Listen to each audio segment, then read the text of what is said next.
옷이 치수대로 정확하게 안 나오는 이유. 사고를 방지하는 방법.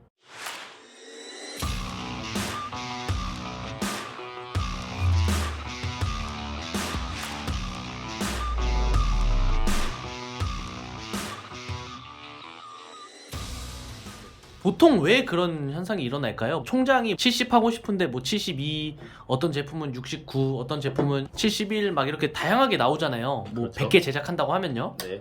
그 이유에 대해서 한번 얘기해 줄 수 있어요? 이유를 말씀드리기 전에 많은 분들이 약간 오해를 하실 수가 있잖아요. 패턴을 떠서 뭐 공장이라던가 맡기셨는데 패턴의 치수대로 안 나왔다.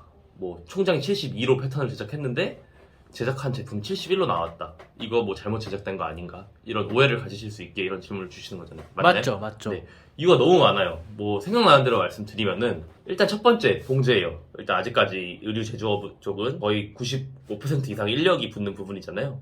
자동화가 되어 있는 제조업 쪽이 아니기 때문에 사람이 하기에 오차범위가 생길 수 있다. 예를 들어서 패턴을 뜨시고 원단을 준비하셔서 제작에 들어가셨는데 똑같은 원단으로 A 공장에 맡기고 B 공장에 맡기면 패턴보다 이 공장은 조금 작게 나올 수도 있는 거고 두 번째 공장은 조금 더 크게 나올 수도 있는 거예요. 기계 세팅도 다르고 만드는 사람도 다르기 때문에 예를 들면은 뭐 어느 해당 브랜드의 옷 제품 한 10장을 사면 10장마다 개체별로 상세 치수는 조금 다를 수가 있다. 그거의 뭐 허용 범위는 생각하시는 것마다 다르겠지만 일단 첫 번째 봉제는 뭐 1에서 많게는 2cm까지는 차이가 날 수 있다고 생각해 주시면 될 것 같고요. 뭐 두 번째는 원단일 수도 있겠죠. 원단마다 이제 축률이 다르기에 축률이라는 건 봉제 시에도 일어날 수가 있고 아이롱 할 때도 일어날 수도 있고 뭐 여러 가지 이유가 있는데 아, 근데 지금 말하는 거에서 축률. 그러니까 축률이 뭔지를 좀 설명해 주면 좋을 것 같고. 축률은 옷의 늘어남 또는 줄어듦이에요. 원단 자체. 아, 그럼 방금 아이롱 말씀하셨는데 사실 아이롱 잘 모르실 거란 말이에요. 다림질이라고 생각해 주시면 될 것 같습니다. 그러니까 쉽게 생각하면 다리미질을 하면 네, 그게 좀 그러니까 스팀을 주면서 맞죠. 해당 제품의 제작 마지막 단계, 제품의 각을 잡는 작업이라고 생각해 주시면 될 것 같아요. 그걸 하면은 그걸 하는 거에 있어서도 원단마다 줄어들 수도 있다. 그렇죠. 근데 뭐 이게 늘어날 수도 있고요. 늘어날 수도 있다. 네, 거의 다 줄어들긴 하는데요. 늘어날 수도 있다. 흔히 이제 뭐 예를 들면 티셔츠류 같은 다이마루나 아니면 뭐 셔츠나 블라우스 같은 직기 제품이 있는데 두 개 다 어떻게 좀 이게 차이점이 있을까요? 차이점은 없는데요. 직기 원단은 다이마루 원단보다는 짜임새 자체가 다르기 때문에 조직 자체가 다르기 때문에 축률에 대한 발생이 좀 덜하다라고 생각해 주시면 될 것 같아요. 그래도 생긴다는 얘기죠. 그래도 생길 수 있죠. 아, 그리고 그 얘기도 하면 좋을 것 같아요. 특히 요새 진짜 엄청 많이 하고 있잖아요. 피그먼트 워싱. 그렇죠. 이거를 생각하면 왜 더 많이 주는지 또는 이거를 할 때 어떻게 좀 만들면 좋은지 네. 그런 것들에 대한 얘기요. 일단 피그먼트 워싱 자체에서 왜 줄어드냐면 쉽게 생각하시면 정말 뜨거운 물로 세탁하는 개념이라고 생각해 주시면 될 것 같아요. 저희 빨래 잘못하면 옷 줄어들잖아요. 같은 개념이라고 생각해 주시면 될 것 같고요. 그거를 이제 치수를 잡기 위해서는 피그먼트 워싱인데 절대 정확하게 치수를 못 잡아요. 방법은 두 가지 정도 있는데 애초에 한 치수 정도 크게 만들거나 패턴 자체를 뭐 예를 들어 총장을 72를 뽑고 싶으면 뭐 원단에 따라 다르겠지만 애초에 근데 이거는 정확한 방법은 아니에요. 하지만 빠르게 진행하실 수 있는 방법.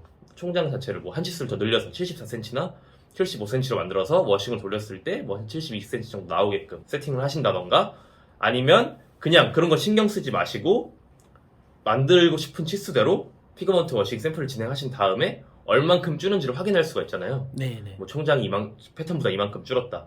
소매 기장이 이만큼 줄었다. 뭐 가슴이 이만큼 줄었다. 어깨가 이만큼 줄었다를 체크하셔서 그만큼 원본 패턴을 늘려놓는 거예요. 그 다음에 그레이딩 작업을 들어가면 되겠죠. 근데 이게 또 재밌는 점이 그렇게 해서 3cm가 줄어들어서 아 그럼 3cm 늘려야지 하고 해도 또 다르게 줄어들 수가 있잖아요. 그렇죠.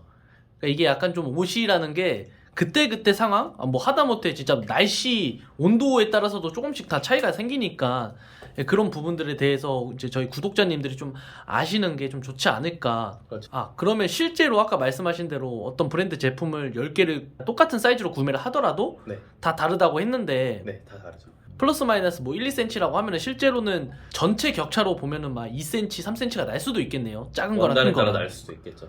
음. 그래서 샘플링 작업을 그걸 확인하려고 샘플 작업을 하는 거고. 그래도 말씀하신 대로 정확하게 나오기가 모든 제품이 정확하게 나오는 게 사실 불가능에 가까운데 조금 더 그런 치수를 내가 오차 범위를 줄이고 싶다 했을 때는 좀 그런 꿀팁이 있나요? 대부분 뭐 반팔티 기준으로 잡아드리면 면백은 그렇게 안 줄어요. 심지어 가공을 안 해도 안 줍니다. 근데 뭐 스판이 섞이거나 폴리가 섞이기 시작하면은 가공을 해도 거의 주는 경우가 많아요. 그렇기 때문에 결국엔 메인 작업 완성 시에 이제 치수를 잡고 싶다라고 하시면 샘플 작업 때 샘플을 만들어 보시고 이만큼 줄었다를 확인하셔서 아까 피그먼트 머신과 같은 맥락이죠. 원본 패턴을 늘려놓는 거죠. 이만큼 주니까 이만큼 패턴 치수를 늘려놔야겠다. 그래서 원본 때는 정확하게 나올 수 있게끔. 그리고 이것도 좀 참고하면 좋을 것 같아요.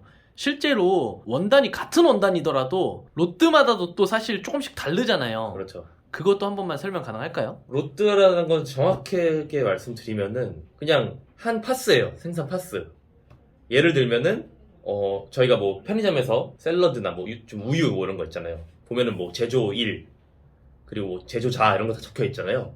그때 생산된 그 제품의 제조 1과 제조자가 적혀져 있는 거잖아요. 원단도 마찬가지예요. 같은 원단, 같은 공장에서 만들었어도 작년 1월에 만든 거랑 올해 1월에 만든 건 컨디션이 다를 수가 있습니다. 재료가 다를 수도 있겠고 만드는 사람이 다를 수도 있고 이제 만들 때 이런 컨디션에 따라서 좀 달라질 수가 있겠죠. 약간 쉽게 생각하면은 같은 편의점에 같은 어떤 샐러드라도 소스 양이 조금씩 다 다르고 그럴 수도 있죠. 양상추 양도 좀 다르고 네, 약간 그런 개념으로 보면 되겠네요. 네 맞습니다.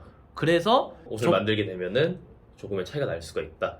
하지만 판매하기에는 뭐 그렇게 큰 차이는 없겠지만 그래도 말씀하신 대로 뭐 충률이나 이런 거에 있어서 차이가 있을 수 있다라고 말씀드릴 수 있겠네요. 그래서 사실 하이엔드 브랜드나 뭐 어떤 브랜드를 가더라도 항상 1, 2cm 정도의 오차 범위는 이제 날 수가 있다고 써 있는 게 그런 부분인 것 같네요. 맞습니다. 뭐 마지막으로 또 할 얘기 있나요? 파이팅!